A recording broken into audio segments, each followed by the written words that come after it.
Hey everyone, welcome to another Friday Facebook Live. I'm back in my house this week as opposed to last week where I was away. Made some videos last week for the athletes out there about fueling, so check those out if you haven't seen those. They're posted here in the Facebook page, also on my YouTube page. You can find them there as well.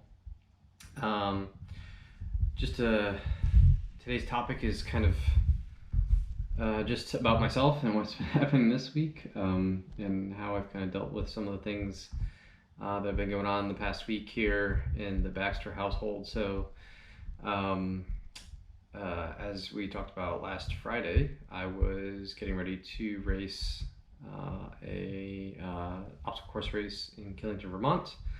It was my quote unquote A race. It was a race I had really been training for a majority of the year, prepping for really the majority of the year, and I started out the race perfectly fine. I was going along really well. I was about halfway through the race. I was under my goal pace. I had passed some obstacles that had given me troubles in the past, so super pumped about that.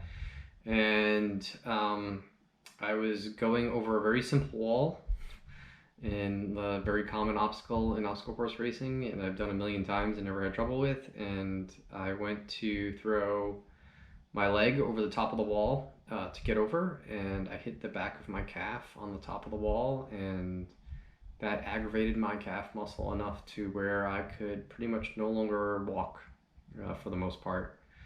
I tried to walk it off. I tried to get going and see if it would go away, and I probably, at this point, we were ascending up to the top of the mountain, and as I was ascending, I just couldn't push off my leg anymore. It was useless, and I was about halfway through the race, and I knew I had a lot of climbing, not even some, but a lot of climbing left ahead of me, and descending, and it was just not going to be a good situation. So I had to call it quits when I got to the next available station in DNF'd. I came home and it felt a little worse, and I went to urgent care and nothing was broken. So our orthopedic doctor this week, and it's really a bad muscle strain, and the only thing I can do is really rest it. I'm still limping around, but it's better, getting better slowly. So that's a good sign. But yeah, it's a tough thing to deal with for an athlete. So I've been dealing with, this is my first ever DNF from a race. It's tough dealing with that, and also watching all your friends succeed, have great accomplishments at the race, which nothing to take away from them. They're super proud of them and super excited for them, but it's tough to know that you were on the same path and didn't make it.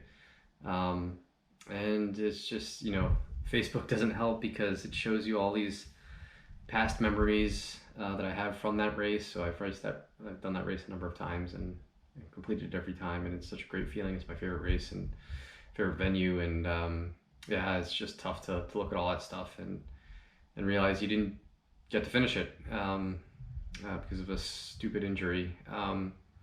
So as I've been trying to really deal with it mentally, mostly, I went back and picked up, read through some of the section on this book, The Brave Athlete, by a really good doctor called Simon Marshall, and his wife Leslie Patterson, who's I can't remember what type of, but basically an endurance athlete. I believe she's a cyclist of some kind. So if you're an athlete, you should pick up this book and read it. It's a really good book. But there's a nice section in here about injuries. So I've been going through that and just, trying to put some of the practices that are in that book to good use this week, and try to get past this. It does mention that, it's okay to be down on yourself for a little bit, but you do eventually have to put that behind you, and I will eventually, especially after this week. I think I'll be able to do that. But yeah, it's my off season now. I'm ready to switch my focus from really training for obstacle course racing, get back to some nice strength training. So I'm trying to do as much of that as I possibly can and put my focus there, and while still healing the leg a little bit. And then the week, as things like to happen, got a little bit tougher for me because as I went into the race, left for that race on Friday. My poor wife had a bacterial infection in her eyes, and she couldn't make it to the race with me, which meant my kids couldn't come. My son ended up with an ear infection, so he was down and out. And then 2 days ago, my daughter had a stomach bug, so she was sick. So it's been quite the week here in the Baxter household. Everyone's been down and out. And when these types of things happen, where everything in life seems to go awry all at once, it's very hard. You often lose focus, right? You lose kind of everything that you may have worked so hard for.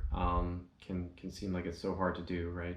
You've established great habits and practices and eating habits or stress management habits and whatnot, and you've been really consistent, and then you have these weeks that really can sidetrack you and get you into a bad spot and throw you off the rails if you're not careful. And what I like to do during these weeks is stick to the core principles that I have and do really the best I can possibly do. So if I don't get to do everything that I normally do in my daily routine, if I don't get to my meditation, if I don't get to my mobility, I don't get out and outside and get some sunlight, I don't get to move as much as I like, so be it, right?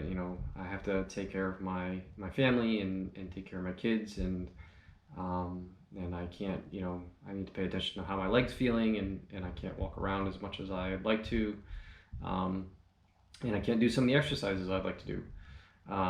But I always make sure to do the best I can. So that means always eating high quality foods, getting in some kind of movement practice, even if that's just a stretching session in a sauna, or going outside for a walk or whatever, just some kind of movement throughout the day, and prioritizing sleep, because in these stressful times, sleep is probably the most important thing you can do, because your body's under a lot of stress and you need that rest and relaxation time. So those are the kind of things that I've been focusing on, and I've not been hard on myself around doing everything, doing all the things. Even though I know I normally would do them, it's just, sometimes life gets in the way and you can't do them. So our goal, as I always say, is not perfection. Our goal is to do the best we can. And then later on we can do better, right? When next week, hopefully, when things calm down and everyone's on the mend and better, that life will get back to a normal routine and I can get back to doing all those things that I normally do. So having a speed bump in the road is okay, and it's fine. It's not going to derail you and not derail your practice. But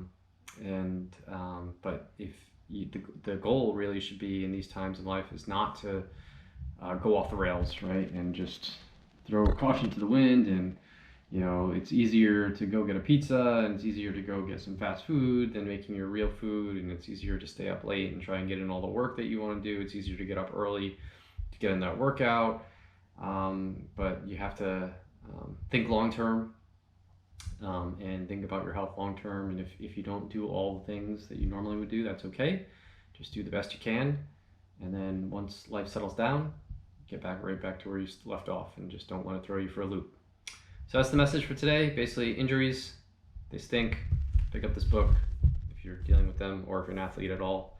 I think it's a great book for all athletes. A lot of good stuff about the mental side of athletics there. And yeah, just try to do the best you can, and then do better next time. All right, I'll talk to you all next week.